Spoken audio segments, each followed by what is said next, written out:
à vous mentionner qu'on a décidé d'apporter un petit changement au niveau de l'agenda. On va vous présenter le docteur Louis Marois, qui est pédiatre immunoallergologue au CHU de Québec. Et on va parler de l'angioédème héréditaire chez les enfants, juste avant de passer au chat room où il va y avoir une tribune libre pour tous et chacun. Puis, afin de rentrer dans le vif du sujet, on a eu énormément de questions qui provenaient de notre communauté par rapport à ce qui se passe dans leur quotidien avec leurs enfants, puis ainsi de suite. Puis on espère être en mesure de répondre au maximum de questions possibles. Puis d'une manière ou d'une autre, si par après, vous avez d'autres questions ou quoi que ce soit, nous les faire parvenir à info@aohquebec.ca. Donc, sur ceci, je débuterai avec la première question avec le Dr Marois. Quels sont les principaux symptômes chez les enfants? Bonjour, merci beaucoup de l'invitation. Les principaux symptômes donc, de l'AOH chez l'enfant, ça recoupe beaucoup les symptômes qu'on retrouve chez l'adulte. Donc, on peut avoir l'espèce de triade de symptômes des enflures en périphérie qu'on appelle, donc des extrémités, de la face, des organes génitaux, du tronc, donc qu'on peut voir chez l'adulte aussi. On peut voir des édèmes laryngés. On peut voir également donc la présentation sous forme de crise abdominale qui peut être seule ou en combinaison avec les autres enflures. Il faut savoir que la présentation, par contre, en proportion, ça diffère un petit peu. Chez l'enfant, il y a nettement plus dans les cohortes qui ont été étudiées de présentation avec les enflures périphériques, les édèmes périphériques, donc le visage, les extrémités, les organes génitaux. C'est pas exclu d'avoir des édèmes, donc on dit laryngés, des enflures du larynx. Ça peut même être la présentation qu'on appelle inaugurale, la première crise, qui est dangereuse, mais disons qu'en proportion par rapport à l'adulte, c'est moins fréquent. Sinon, il y a les fameuses crises abdominales et malheureusement, on n'a pas beaucoup de données solides pour savoir vraiment la proportion de ces symptômes-là chez les patients atteints d'AOH en pédiatrie, dû au fait qu'en pédiatrie, les douleurs abdominales sont un symptôme qui recoupe énormément de diagnostics et probablement qu'il y a des sous-diagnostics. On aura sûrement la chance d'en reparler. Il faut voir que les symptômes vont apparaître un peu différemment là, selon les âges, mais l'ensemble des symptômes qu'on retrouve chez l'adulte peuvent être présents. C'est intéressant, tant qu'à parler des symptômes, de dire aussi qu'on voit parfois des déclencheurs de ces symptômes-là là, chez l'enfant. Chez l'adulte, c'est décrit aussi, mais chez l'enfant, c'est souvent caractéristique. Donc, les traumatismes, donc un trauma, un coup carrément reçu, une blessure, un stress. Ce qui est décrit aussi, c'est l'espèce de cycle de fatigue là, chez l'enfant à un moment donné, dans une période où l'enfant est très, très stimulé ou exténué. On va avoir plus de ces symptômes-là. Puis, toute la période aussi de la ménarche, donc du début des menstruations chez la jeune fille et des cycles menstruels qui s'installent par la suite, ça peut venir rythmer l'apparition des symptômes sur le cycle menstruel. Donc, c'est les principaux symptômes qu'on retrouve là, chez l'enfant qui ressemblent beaucoup à l'adulte, mais il faut rappeler que la prévalence, c'est peut-être les enflures, lorsque ce sont des enflures, c'est surtout en périphérie, aux extrémités, et la forme des douleurs abdominales qui demeure encore la grande discussion, la grande question et probablement l'aspect le plus difficile et complexe en pédiatrie là, pour arriver à un diagnostic d'angioédème héréditaire. Ça m'amène à une autre question aussi. Tu sais, en tant que parent, là, je pense que la prémisse vaut pour le fait de comment ne pas confondre avec autre chose. Parce que je pense que tomber dans le panneau de peut-être croire que c'est autre chose que l'angioédème, ça peut devenir quelque chose de pas mal plus préoccupant. C'est quelque chose qui peut nous arriver plus fréquemment qu'on croit. Donc, comment éviter ce piège-là pour ne pas confondre avec autre chose? Oui. Ben, le problème se pose beaucoup dans les familles où on n'a pas le diagnostic génétique. Quand on a un diagnostic génétique, ben, c'est sûr que ça aide beaucoup à, disons, penser plus vite à l'angioédème ou en tout cas à se dire ben, ça ressemble peut-être plus à des crises d'angioédème. Le problème, comme je disais, c'est surtout dans les cas où les familles n'ont pas le diagnostic génétique ou dans les fameux type 3 qu'on appelle ACE1 inhibiteur normal. On n'a pas le choix. De toute façon, en pédiatrie, il y a des choses très urgentes qui peuvent se présenter par des douleurs abdominales qui doivent être éliminées. Le danger, et ça, il y a plusieurs publications qui le montrent, c'est qu'on se rend à des niveaux même chirurgicaux parfois alors qu'il ne le faut pas. Donc, quand on a ça en tête et qu'on sait qu'on vit avec un angioédème héréditaire, qu'on a des enfants, il faut essayer de voir un peu, est-ce qu'on a les mêmes caractéristiques un peu dans les crises, c'est-à-dire ces crises abdominales-là, doivent être donc des douleurs qui sont là, qui vont perdurer de 24 à 72 heures, donc le temps des crises habituelles. S'il y a des antécédents familiaux, il faut aller les chercher. Le caractère très stéréotypé des crises, c'est-à-dire elles se ressemblent toutes. Elles se produisent plusieurs fois. On ne trouve jamais vraiment la cause en dessous de ça. Il faut commencer à penser un peu plus en angioédème. Puis, les fameux facteurs déclencheurs dont on parlait tout à l'heure, si à chaque fois on a un facteur déclencheur qui cause une crise, ben là, ça l'évoque beaucoup, l'angioédème héréditaire. Après ça, ben, il y a toute la partie clinique. Il faut voir que je pense que ce qui est bien, c'est de consulter pour avoir un maximum d'avis puis de gens qui vont être capables d'objectiver des choses. Est-ce qu'on est en situation où on a un ballonnement important, nous on appelle ça le météorisme abdominal. Chez l'enfant, c'est souvent plus facile à voir que chez l'adulte parce que les parois se dilatent facilement. Et donc ça, il n'y a pas beaucoup de conditions qui vont nous amener à un ballonnement comme ça très impressionnant. Si le médecin le décrit quelquefois ou quelques médecins voient ça, on va peut-être finir par être capable de dire « Ah, là on est dans l'angioédème héréditaire ». Ensuite, il faut se rappeler qu'en pédiatrie, on a d'habitude assez facilement accès à l'échographie. Et peut-être que ces gens-là devraient essayer d'avoir de faire avec leur médecin pour dire, ben, en crise, ça nous prend une imagerie, puis une échographie, il n'y a pas de radiation. En pédiatrie, on aime beaucoup ce genre d'imagerie-là. Les enfants sont très échogènes, donc c'est facile de voir en échographie des choses dans le ventre de l'enfant. Et il y a des signes radiologiques là, décrits clairement pour des crises abdominales.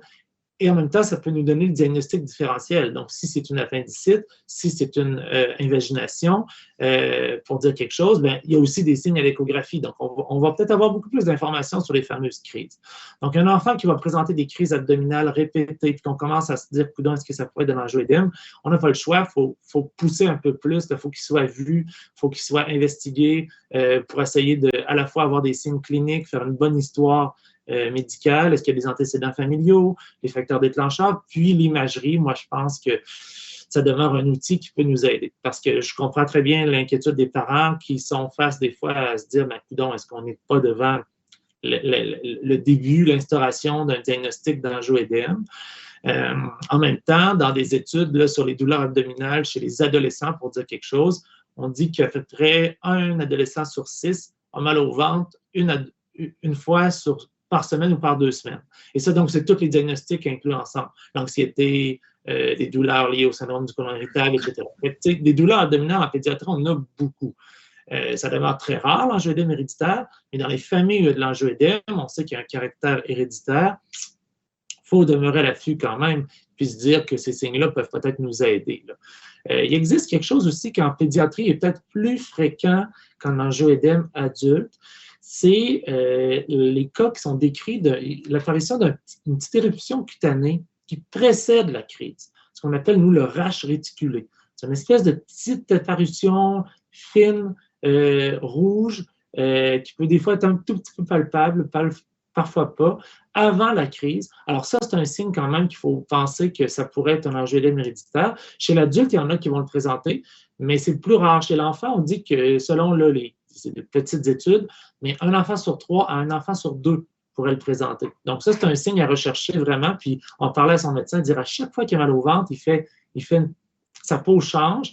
Ah, là, ça pourrait vraiment plus orienter le diagnostic aussi. Puis ça, au niveau de ce rash-là, en guillemets, cette apparition-là cutanée, c'est-tu localement? D'habitude, c'est diffus. Okay. Ça va être diffus sur le tronc, ça peut être sur les membres, sur le tronc. Les photos qui sont publiées là, sont faciles à trouver sur Internet.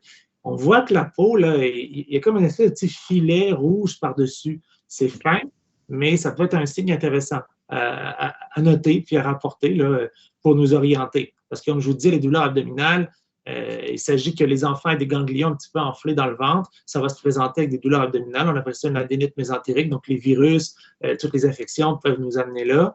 Dans les grandes cohortes là, de douleurs abdominales répétées, les diagnostics auxquels il faut penser d'abord, c'est les infections, c'est les allergies, les problèmes digestifs. L'angioédème va venir très loin. Sauf que dans le cas où il y a de l'angioédème familial, ça pourrait être le début de la présentation. Si on parle au niveau des études, au niveau de votre expérience, grosso modo, là, une moyenne, si on parle de l'âge d'apparition des premiers symptômes chez les enfants, on parle de quoi environ? Bien, on dirait que dans l'expérience, c'est sûr que c'est très rare, on ne voit pas beaucoup de cas. Les cas, disons, qu'on a plus vus, c'était autour de l'adolescence, de la puberté, où on disait que la maladie apparaissait. Mais dans les études, et c'est intéressant, plus il se publie d'études sur l'angioédème pédiatrique, plus l'âge moyen diminue. Et donc, ça, probablement, c'est parce que les gens présentaient des symptômes avant, mais le diagnostic est tardif parce que avant qu'on pense à l'angioédème, on pense à plein d'autres choses. Il s'écoule du temps, des années. Donc, l'âge moyen il était autour d'11 ans, qu'on disait là, pour les caucasiens de présentation, donc de première manifestation de l'angioédème. Mais dans des études plus récentes, là, quand on les compare, si on prend les Européens, les Américains, ça peut aller entre 5 à 11 ans, les premiers symptômes. Donc là, c'est vraiment l'âge primaire là, qui commence à prendre le dessus.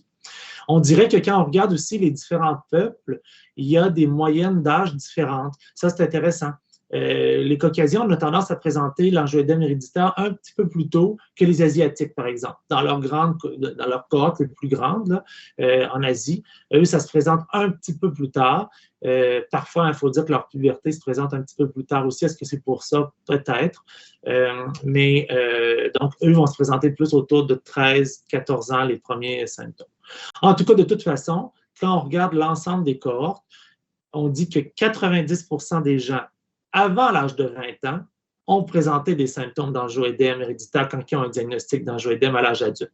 Donc, clairement, les premiers symptômes apparaissent souvent, très souvent, dans les cohortes pédiatriques. Le problème, c'est le retard du diagnostic, où est-ce que les gens sont souvent diagnostiqués dans la deuxième ou troisième décade, qu'on dit donc vingtaine, trentaine, qui sont d'ailleurs dans les critères un peu du diagnostic, ou en tout cas dans la description classique de l'apparition de l'angioédème. Mais quand on regarde les études, c'est plus tôt. Et il y a des manifestations très tôt. J'ai trouvé des cas de nourrissons là, chez qui on a trouvé les images échographiques typiques là, qu'on appelle en pile d'assiette, donc de l'intestin, chez des nourrissons. Et c'était effectivement, ils ont trouvé la mutation génétique, donc c'était très clair que c'était un angioédème. Et ça s'est présenté tout petit, là, donc par des symptômes d'hypovolémie, qu'on dit de déshydratation, d'un bébé probablement qui avait trop mal au ventre, qui ne vivait pas bien. Ça reste des cas très rares, mais c'est possible aussi. En tant que parent, comment on peut bien informer son enfant, être à l'écoute de ses mots? Tu sais, quels sont les signaux d'alarme? Si on a des trucs qu'on peut partager, ça serait quoi? Bien, je pense que c'est d'abord, il faut éviter de rajouter un stress à l'enfant, parce qu'on a compris que le stress, en plus, c'est pas très bon pour l'enfant parce que ça provoque des crises. Donc, je pense que c'est surtout si on est atteint ou un membre de la famille est atteint, c'est vraiment de lui montrer le caractère qui n'est pas seul dans cette situation-là. Je pense que les associations sont justement aussi une bonne ressource pour montrer que, comme toutes les maladies chez l'enfant, il faut leur montrer qu'ils ne sont pas isolés dans leur monde ou dans leurs conditions. Ça, c'est très important à la base. Ensuite, l'éducation, c'est toujours la première partie en médecine, c'est-à-dire d'expliquer un petit peu qu'on a une condition qui fait qu'on va avoir des symptômes que pas beaucoup d'autres enfants vont avoir autour d'eux, probablement qu'ils vont toujours être les seuls dans leur classe ou dans leur groupe à avoir ce diagnostic-là. C'est quand même très rare et ça serait étonnant, à moins qu'il y ait plusieurs membres d'une même famille là, regroupés, qu'ils soient très nombreux à avoir ça. Donc, l'éducation sur c'est quoi les symptômes possibles, puis vraiment de garder le canal de communication avec son enfant. Je parle de ça, oui, pour les petits, mais aussi beaucoup pour les ados, pour que parfois, ils ont tendance à se refermer sur eux, ils ne veulent pas vivre de l'exclusion sociale, ils ne veulent pas avoir l'air différent des autres. Bien, il faut garder ce canal de communication-là très, très ouvert pour qu'ils vous décrivent leurs symptômes, qu'ils vous les rapportent. Il faut l'inviter à faire ça, sans être toujours dans la recherche de symptômes ou de plaintes, parce qu'on sait que l'adolescence est ponctuée de toutes sortes de petits symptômes aussi par la transition que les enfants vivent normalement.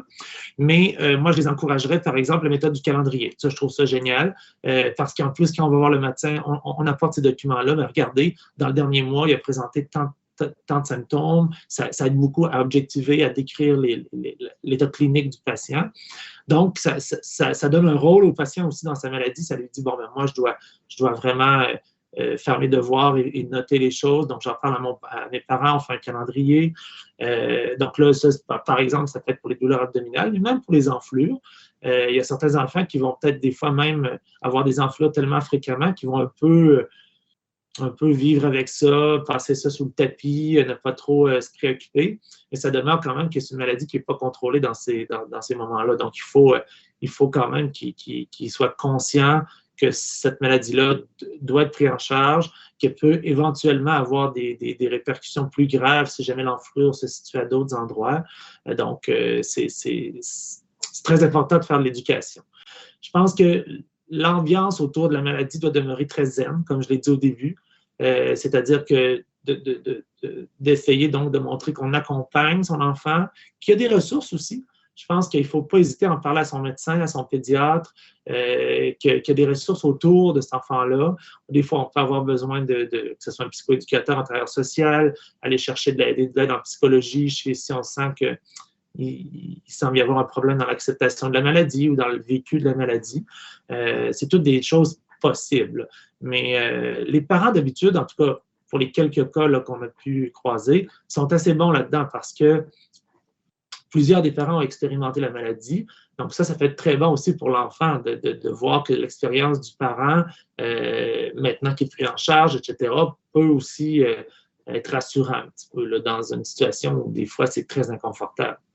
Concernant la transmission, faut-il attendre les manifestations de symptômes quand on sait qu'en tant que parent, on a déjà été diagnostiqué, peu importe quel type, que ce soit type 1, type 2 ou type 3, entre parenthèses, C1 inhibiteur normal, pour tester nos enfants? Y a-t-il d'autres possibilités de le savoir?